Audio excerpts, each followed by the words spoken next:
sindaco sostiene che chi chiede il referendum prende in giro i cittadini, invece con questo suo comunicato chi prende in giro i cittadini è proprio il sindaco, perché un parere del governo, che ha certamente la sua rilevanza, non si può sostituire alla competenza della Corte Costituzionale, che è l'organo deputato a decidere sui conflitti di competenza tra Stato e Regioni.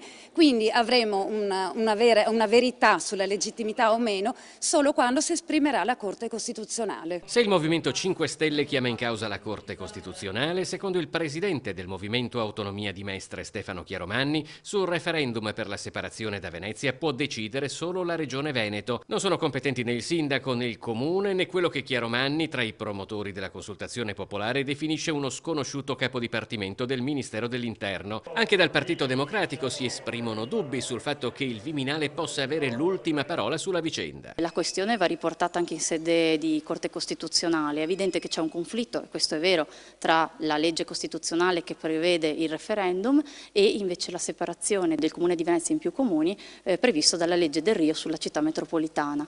Credo che poi le promesse del sindaco fatte in campagna elettorale circa la possibilità di effettuare il referendum senza dare un giudizio poi sul sì o no alla separazione debbano essere rispettate.